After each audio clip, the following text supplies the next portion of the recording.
Charles Oliveira versus Mateusz Gamrot just got announced as the new UFC Rio main event after Rafael Fiziev pulled out. Finally, the UFC was able to get Charlie O to say yes to a matchup against Gamrot. At first, it seemed like he was hesitant, and I know why. Because it's a horrible matchup, and this could really be the retirement fight for Charles Oliveira. I think there was a reason that we saw some early hesitancy and doubt around the matchup because he didn't like this fight. For his homecoming in Rio, he takes on a Gamrot who's on fire right now. Sure, you can say, oh, well, he lost a hooker in a close fight, but he showed power in that fight too. Looked really good against Ludwig Klein, in phenomenal shape now, and I think ready to push a 5-round pace finally. This is perfect timing for Gamrot, not so much for Charlie O. Charlie O coming off of a terrible loss in June to Taporia. He was, I think, too quick to turn around and schedule this Fiziev fight, but at least it's a matchup against a striker, somebody that he's got a clear-cut advantage on the ground against. He didn't look that good against Michael Chandler, and now they throw him a monster in Mateusz Gamrot. During this video, I want to talk about my early thoughts and my early prediction and my early breakdown for this fight. You can kind of get an idea of where I'm heading. I don't like this for Charles Oliveira. I love this from Mateusz Gamrot. Now, of course, Charlie O is one of the most loved fighters by the UFC fan base, bar none. And he's in a fight against a Mateusz Gamrot who I think may be a stylistic kryptonite for him. When I look at this fight, I sit on one element, and it's Charles Oliveira tends to find his biggest struggle against fighters who are willing and able to grapple with him. Now, of course, you can say, oh, but Beneil Dariush is a good grappler. He knocked him out in the first round, still was taken down early. Then we saw with Arman Saruki in a competitive back and forth, but that was a year and a half ago. And that was before a bit of a dud performance against Michael Chandler and then a vicious knockout loss to Ilia Topuria at the end of June. Mateusz Gamrot coming off the win against Ludwig Klein. And I hear you. Yes, Ludwig Klein is not near a Charlie O level, but it looked like vintage Gamrot. It looked like the Gamrot that had people fearing him on the come up. And it looked like a Gamrot that was poised to make a run in late 2025 into 2026. Well, now he gets a huge fight here, stepping in on short notice and a chance of a lifetime matchup. When I look at the fight, aspects of the game of Gamrot that I like, the gamer style that brings problems to Oliveira, his takedown ability. Though Mateusz Gamrot is not the best at pinning opponents from top position and garnering long amounts of control time, I do think it's an area of his game that his team recognized as potentially deficient. His ability to take people down is quite well, but at times he would over wrestle. We saw that in his loss against Beneil Dariush. Gamrot against Ludwig Klein showed good striking, showed calm, showed poise, showed technicality, and obviously with the high caliber wrestling. And I think improving top pressure game. Charlie O on his back in this fight, I think, runs into trouble. Charlie O has a good jiu-jitsu game, but this is not 2012, okay? Throwing up submissions from bottom against elite level guys, that's a pretty low likelihood of success. Where Oliveira finds success is standing up and striking, landing power shots, potentially counter check hooks, and I would say front headlock position or taking Mateusz Gamrot's back. But I'm stuck on that Michael Chandler fight. I can't get that nightmare of a performance out of my head. Oh, but he won 4 out of the 5 rounds. But it was lackluster. And then we saw what Paddy Pimblett did to Chandler. And like Oliveira, say what you want, the back of the head shots from Chandler were legit. Oliveira was hurt in that fight. Oliveira was uncomfortable. And I think Gamrot is a lot more primed and ready to make a run than that version of Michael Chandler.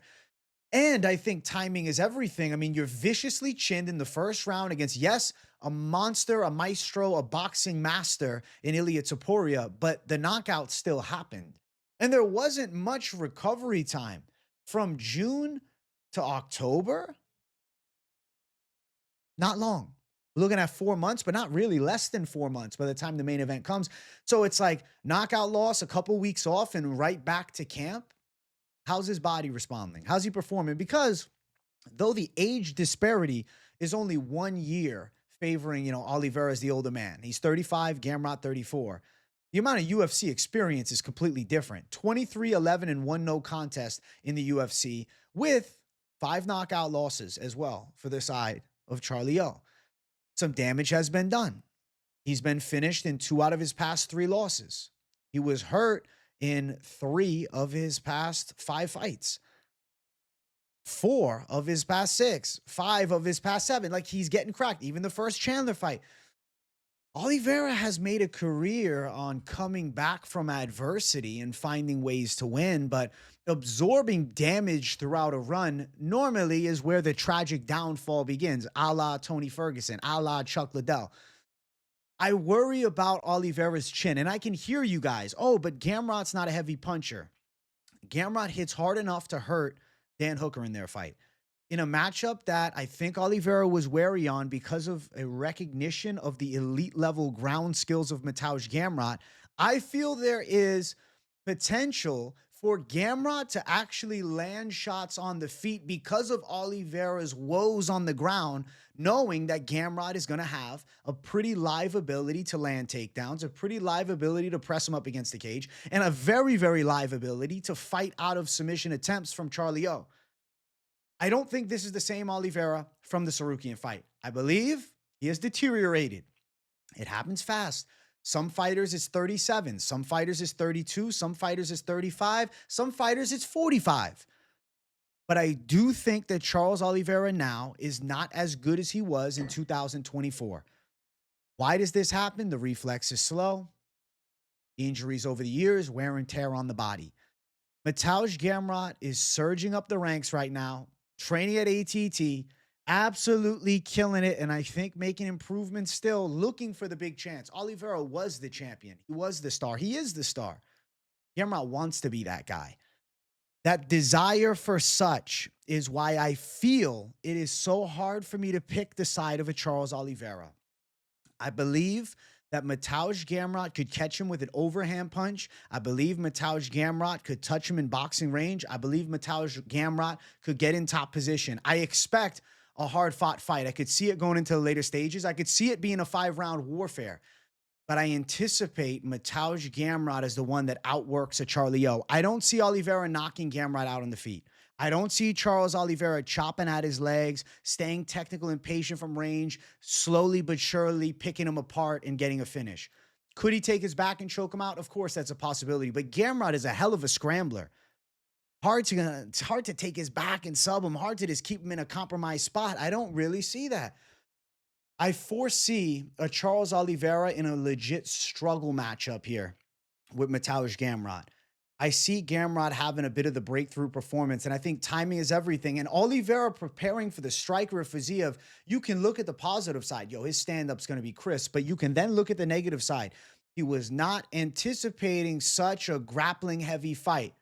Now, with a short amount of time to prepare for it, the fight's October 11th. He's got a few weeks to get ready for a completely different matchup.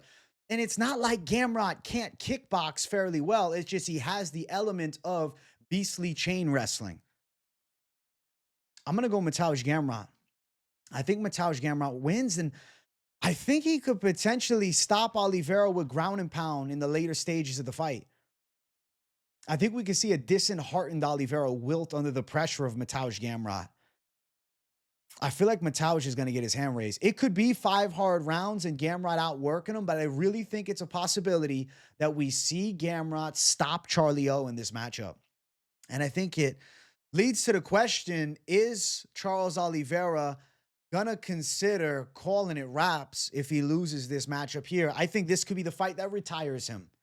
Now, how I imagine the odds, I'll assume Oliveira opens at a slight favorite status, somewhere alongside of a -150 favorite, which I think due to his championship pedigree and him being in camp for a fight, earning him that odd status of favorite. But when I think about a Gamrot, it's a guy who's in camp all year, putting in the work all year, dialed in all year. He's not a guy that's taking vacations, chilling, taking it easy, getting fat. Gamrot is a legit athlete, putting it on the line. And I think Mateusz Gamrot is going to be the guy that goes out and wins this fight. I'm going to pick him for the W. I expect him to be a slight dog and pull off the upset, and I do think he's live to retire Charlie O at home in Brazil. I think there was a reason we didn't get this fight announced a couple days ago. There was a reason that it took a while. The UFC was like, listen, Charlie, let's do it. And he had to really come to the conclusion that they think they can find a path, but a lot easier said than done. I'm going to go Gamrot. Early prediction, news reaction. I hope you guys enjoyed. Let me know in the comments. Do you agree? Do you see my Gamrot side? Or are you going Charlie O for the W? I want to hear from the people. Smash the likes, hit the subscribe button, turn the post notifications on. If you really enjoy it, make sure you share the video. If you got nothing to say in the comments, though I want to hear from you, W in the comments to boost your algorithm for your boy. I'll see you all in the next one. Much love. Peace out.